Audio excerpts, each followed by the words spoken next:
अगर आप नीट 2022 का एग्ज़ाम देने जा रहे हैं तो आपको ये इंपॉर्टेंट पॉइंट ज़रूर पता होने चाहिए। ये पॉइंट अभी मैं आपको समझा दूंगा, लेकिन उससे पहले आपको ये पता होना चाहिए कि इस एग्ज़ाम पेपर में फिजिक्स, केमिस्ट्री, जूलॉजी और बॉटनी ये 4 सब्जेक्ट के क्वेश्चंस आते हैं और हर एक सब्जेक्ट जो है 2 सेक्शन में दिया हुआ रहेगा, सेक्शन ए और सेक्शन बी।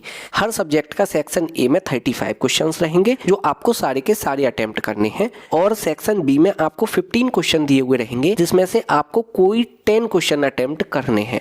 ठीक है ना। ये जो इंपॉर्टेंट पॉइंट है ना वो भी आपको सेक्शन वाइज दे रखे हैं, सेक्शन ए और सेक्शन बी करके। तो इसमें सबसे पहला पॉइंट दिया हुआ है कि अगर आपने कोई भी क्वेश्चन करेक्ट आंसर दिया है, कहने का मतलब है मल्टीपल चॉइस पेपर है तो उसमें ये जो है सर्कल आपको फिल करने रहेंगे। अगर आपने सही सर्कल फिल किया है तो आपको +4 मार्क मिल जाएंगे।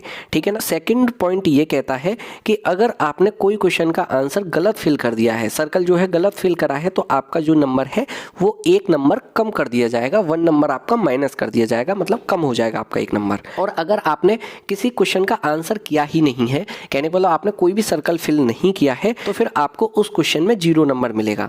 ना आपका कोई नंबर कम होगा ना आपका कोई नंबर बढ़ेगा। ठीक है ना। अब देखते हैं फोर्थ पॉइंट क्या कहता है। फोर्थ पॉइंट कहता है कि अगर किसी क्वेश्चन के 1 से ज्यादा ऑप्शन करेक्ट है तो फिर जिस बच्चे ने जो करेक्ट ऑप्शन है वो टिक किया है तो उसको नंबर मिल जाएंगे। जैसे कहने का मतलब मान लीजिए अगर किसी क्वेश्चन के 2 ऑप्शन करेक्ट है, ए और सी, तो अगर कोई बच्चा इस क्वेश्चन का आंसर करेगा, मतलब सर्कल फिल करेगा, अगर उसने ए या सी में से कोई भी सर्कल फिल कर रखा है तो उसका आंसर सही हो जाएगा। ठीक है ना। कहने का मतलब है जिसने अगर वी और डी में से कुछ भरा है तो उसको आंसर नहीं मिलेगा, मतलब उसको नंबर नहीं मिलेंगे। ठीक है, तो उसका आंसर गलत होगा। 5वां पॉइंट क्या कहता है कि अगर किसी क्वेश्चन के चारों ऑप्शन करेक्ट है तो इस कंडीशन में अगर बच्चे ने क्वेश्चन अटेम्प्ट किया है, कहने का मतलब कोई सा भी सर्कल फिल कर दिया है, तो उसको नंबर जो है 4 प्लस पॉइंट मिल जाएंगे, मतलब उसका क्वेश्चन सही मान लिया जाएगा। कहने का मतलब अगर चारों ऑप्शन करेक्ट है और बच्चे ने अगर क्वेश्चन अटेम्प्ट किया है, क्वेश्चन का कोई भी आंसर फिल किया है, तो उसको नंबर मिलेंगे। अगर उसने आंसर फिल नहीं किया तो उसका नंबर 0 रहेगा। उस क्वेश्चन पे ना उसको नंबर मिलेंगे ना उसके नंबर कम होंगे। सेक्शन ए का 6 पॉइंट देखिए क्या कहता है। 6 पॉइंट में बताया गया है कि अगर कोई क्वेश्चन है और उसमें कोई भी ऑप्शन करेक्ट नहीं है, मतलब सारे के सारे ऑप्शन गलत है, या फिर क्वेश्चन ही गलत दिया हुआ है, या फिर क्वेश्चन इज ड्रॉप्ड।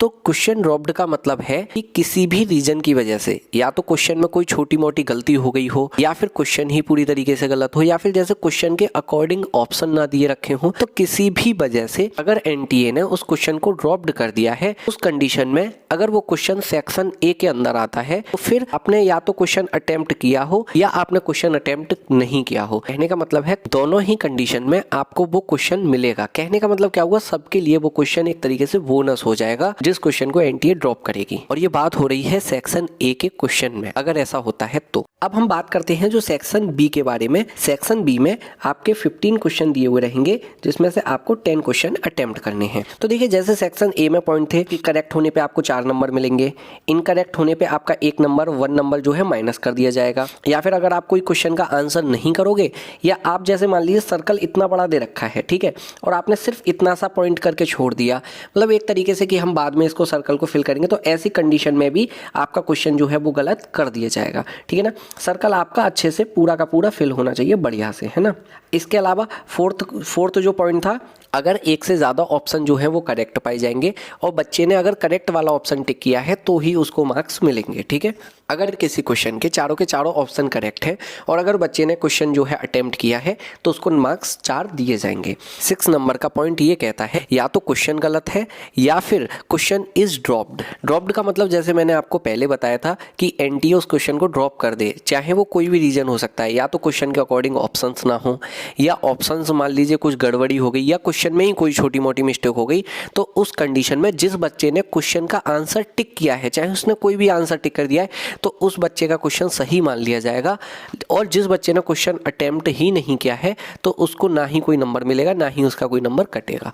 और लास्ट सेक्शन बी के लिए उन्होंने दे रखा है कि अगर जो कांस्टेंट दिए हुए रहते हैं ना, जैसे आर दे दिया आपको, है ना, या फिर मान लो यूनिवर्सल गैस कांस्टेंट वगैरह है, तो उनकी अगर उन्होंने स्पेसिफिक वैल्यू दी हुई है अगर क्वेश्चन पेपर में, तो आपको वो ही कांस्टेंट की वैल्यू लेनी है जो क्वेश्चन में गिवन है। ठीक है ना। तो ये सारे के सारे पॉइंट थे। अगर आपको नीट एग्जाम के प्रीवियस ईयर के क्वेश्चन पेपर चाहिए तो आप लेफ्ट वाली प्लेलिस्ट पे क्लिक करके जा सकते हैं। और अगर आपको नीट एग्जाम में बायोलॉजी के अंदर शॉर्ट ट्रिक्स चाहिए तो आप राइट वाली प्लेलिस्ट पर क्लिक कर सकते हैं। और आपने अभी तक हमारे चैनल को सब्सक्राइब नहीं किया हो तो बीच वाले सर्कल पर क्लिक करके हमारे चैनल को आप सब्सक्राइब भी कर सकते हैं। वीडियो पर कमेंट करके अपनी राय भी दीजिएगा। Thanks for watching, take care and bye bye.